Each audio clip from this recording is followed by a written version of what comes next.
जय श्री श्याम सभी श्याम प्रेमियों को। तो चलिए श्रीमद् भागवत गीता के 10वें अध्याय का महात्म्य सुनते हैं। भगवान शिव कहते हैं, हे सुंदरी, अब तुम 10वें अध्याय के महात्म्य की परम पावन कथा को सुनो, जो स्वर्ग रूपी दुर्ग में जाने के लिए सुंदर सोपान और प्रभाव की चरम सीमा है। काशीपुरी में धीर बुद्धि नाम से विख्यात एक ब्राह्मण था, जो मुझ में प्रिय नंदी के समान भक्ति रखता था। वह पावन कीर्ति के अर्जन में तत्पर रहने वाला, शांतचित्त और हिंसा, कठोरता एवं दुस्साहस से दूर रहने वाला था। जितेंद्रिय होने के कारण वह निवृत्ति मार्ग में ही स्थित रहता था। उसने वेद रूपी समुद्र का पार पा लिया था।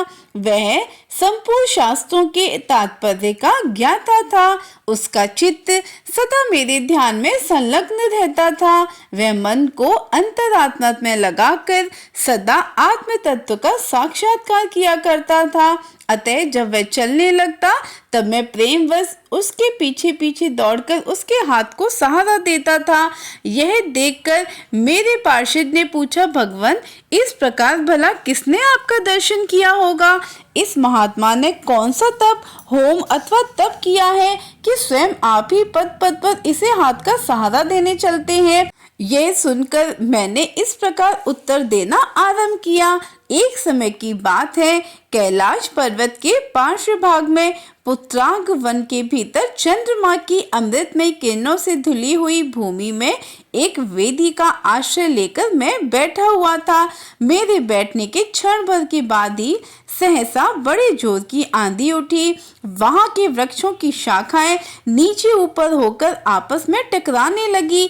कितनी ही टहनियां टूट टूट कर बिखर गईं। पर्वत की अविचल छाया भी हिलने लगी। इसके बाद वहां महान भयंकर शब्द हुआ, जिससे पर्वत की कंदराएं प्रतिध्वनित हो उठी। तदनंतर आकाश से कोई विशाल पक्षी उतरा, जिसकी कांति काले मेघ के समान थी। वह कजल की राशि, अंधकार के समूह अथवा पंख कटे हुए काले पर्वत सा जान पड़ता था।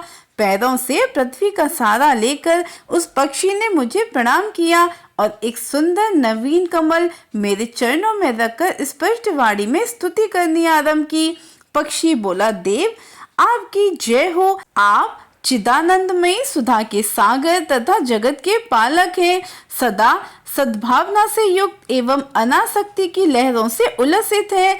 आपके वैभव का कहीं अंत नहीं है। आपकी जय हो। अद्वैत वासना से परिपूर्ण बुद्धि के द्वारा आप त्रिविध मलों से रहित हैं। आप जितेंद्रिय भक्तों के अधीन रहते हैं तथा ध्यान में आपके स्वरूप का साक्षात्कार होता है। आप अविद्यामयी, उपाधि से रहित, नित्य मुक्त, निराकार, निरामय, असीम, अहंकार शून्य, आवरण रहित और निर्गुण है। आपके चरण कमल शरणागत भक्तों की रक्षा करने में प्रवीण है। अपने भयंकर ललाट रूपी महासर्प की विष ज्वाला से आपने कामदेव को भस्म किया है। आपकी जय हो। आप प्रत्यक्ष आदि प्रमाणों से दूर होते हुए भी प्रमाण स्वरूप हैं। आपको बार बार नमस्कार है। चैतन्य के स्वामी तथा त्रिभुवन स्वरूपधारी, आपको प्रणाम है। मैं श्रेष्ठ योगियों के द्वारा चुंबित आपके उन चरण कमलों की वंदना करता हूँ, जो अपार भव पाप के समुद्र से पार उतारने में अद्भुत शक्तिशाली हैं। महादेव, साक्षात बृहस्पति भी आपकी स्तुति करने की धृष्टता नहीं कर सकते। श्रेष्ठ मुखों वाले नागराज शेष में भी इतनी चातुरी नहीं है कि वे आपके गुणों का वर्णन कर सके। फिर मेरे जैसे छोटे बुद्धि वाले पक्षी की तो बिसात ही क्या है। उस पक्षी के द्वारा किए हुए इस स्तोत्र को सुनकर मैंने उससे पूछा कि तुम कौन हो और कहां से आए हो? तुम्हारी आकृति तो हंस के जैसी है, मगर रंग कोए का मिला है। तुम जिस प्रयोजन को लेकर आए हो उसे बताओ। पक्षी बोला, देवेश, मुझे ब्रह्मा जी का हंस जानिए। धुर्जटे, जिस कर्म से मेरे शरीर में इस समय कालिमा आ गई है उसे सुनिए। प्रभु, यद्यपि आप सर्वत्र हैं, अतः आपसे तो कोई बात छिपी नहीं है, तथापि यदि आप पूछते हैं तो बतलाता हूँ। सौराष्ट्र सूरत नगर के पास एक सुंदर सरोवर है, जिसमें कमल लहलहाते रहते हैं। उसी में से बाल चंद्रमा के टुकड़े जैसे श्वेत मृणालों के ग्रास लेकर मैं बड़ी तीव्र गति से आकाश में उड़ रहा था। उड़ते उड़ते सहसा वहां से पृथ्वी पर गिर पड़ा। जब होश में आया तो अपने गिरने का कारण कुछ और ना देख सका तो मन ही मन सोचने लगा, अहो यह मुझ पर क्या आ पड़ा, आज मेरा पतन कैसे हो गया। पके हुए कपूर के समान मेरे श्वेत शरीर में ये कालीमा कैसे आ गई। इस प्रकार विस्मित होकर मैं अभी विचार ही कर रहा था कि उस पोखरों के कमलों में से मुझे एक ऐसी वाणी सुनाई दी, हंस उठो, मैं तुम्हारे गिरने और काले होने का कारण बताती हूँ। तब मैं उठकर सरोवर के बीच में आ गया और वहां 5 कमलों से युक्त एक सुंदर कमलिनी को देखा। उसको प्रणाम करके मैंने प्रदक्षिणा की और अपने पतन का सारा कारण पूछा। कमलिनी बोली, कल हंस तुम आकाश मार्ग से मुझे लांग कर गए हो, उसी पातक के परिणामवश तुम्हें पृथ्वी पर गिरना पड़ा है और उसी के कारण तुम्हारे शरीर में कालीमा दिखाई देती है। तुम्हें गिरा देख मेरे हृदय में दया भर आई और जब मैं इस मध्यम कमल के द्वारा बोलने लगी हूँ उस समय मेरे मुख से निकली हुई सुगंध को सूंघकर 60,000 भंवरे स्वर्ग लोक को प्राप्त हो गए हैं। हे पक्षीराज, जिस कारण मुझ में इतना वैभव ऐसा प्रभाव आया है उसे बतलाती हूँ तो सुनो। इस जन्म से पहले मैं 30 जन्म में इस पृथ्वी पर एक ब्राह्मण की कन्या के रूप में उत्पन्न हुई थी। उस समय मेरा नाम सरोज वंदना था। मैं गुरुजनों की सेवा करती हुई सदा एकमात्र पतिव्रत के पालन में तत्पर रहती थी।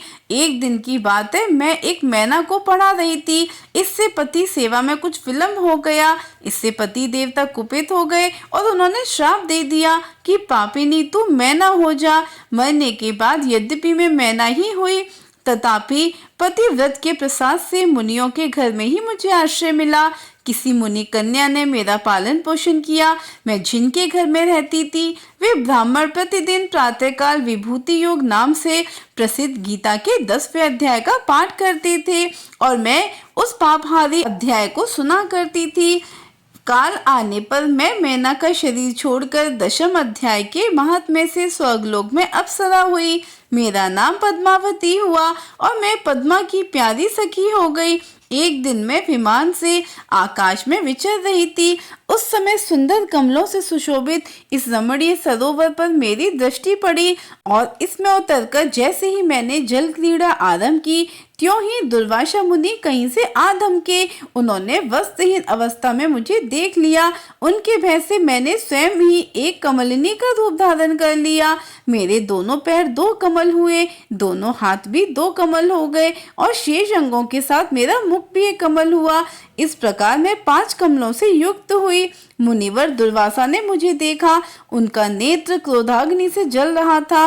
वे बोले, पापिनी तो इसी रूप में 100 वर्षों तक पड़ी रहे। यह शाप देकर वे क्षण भर में अंतर ध्यान हो गए। कमलिनी होने पर विभूति योगाध्याय के महात्म्य से मेरी वाणी लुप्त नहीं हुई। मुझे लांघने मात्र के अपराध से तुम पृथ्वी पर गिरे हो। पक्षीराज, यहाँ खड़े हुए तुम्हारे सामने ही आज मेरे शाप की निवृत्ति हो रही है, क्योंकि आज 100 वर्ष पूरे हो गए हैं। मेरे द्वारा गाए जाते हुए उस उत्तम अध्याय को तुम भी सुन लो। उसके श्रवण मास से तुम भी आज ही मुक्त हो जाओगे।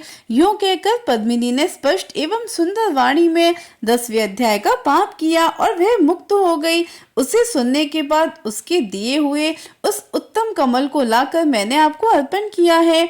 इतनी कथा सुनकर उस पक्षी ने भी अपना शरीर त्याग दिया। यह एक अद्भुत सी घटना हुई। वही पक्षी अब 10वें अध्याय के प्रभाव से ब्राह्मण कुल में उत्पन्न हुआ है। जन्म से ही अभ्यास होने के कारण शैशवावस्था में ही इसके मुख से सदा गीता के 10वें अध्याय का उच्चारण हुआ करता है। 10वें अध्याय के अर्थ चिंतन का यह परिणाम हुआ है कि यह सब भूतों में स्थित शंख चक्रधारी भगवान विष्णु का सदा ही दर्शन करता रहता है। इसकी स्नेहपूर्ण दृष्टि जब कभी किसी देहधारी के शरीर पर पड़ जाती है तो वह चाहे शराबी और ब्रह्म हत्यारा ही क्यों न हो, वो मुक्त हो जाता है तथा पूर्व जन्म में अभ्यास किए हुए 10वें अध्याय के महात्म्य से इसको दुर्लभ तत्व ज्ञान प्राप्त है। तथा इससे जीवन मुक्ति भी पा ली है। अतः जब यह रास्ता चलने लगता है तो मैं इसे हाथ का सहारा दिए रहता हूँ। यह सब 10वें अध्याय की ही महामहिमा है। पार्वती, इस प्रकार मैंने भृंग ऋषि के सामने जो पापनाशक कथा कही थी वही यहाँ तुमसे भी कही है। नर हो या नारी अथवा कोई भी क्यों ना हो, इस 10वें अध्याय के महात्म्य के श्रवण मात्र से उसे सब आश्रमों के पालन का फल प्राप्त होता है। आशा करती हूँ आपको ये जानकारी अच्छी लगी होगी। अगर आप श्रीमद् भागवत गीता के हर अध्याय का महात्म्य सुनना चाहते हैं तो इस चैनल पे बने रहिए। जय श्री गणेश, जय श्री श्याम, जय श्री राधे।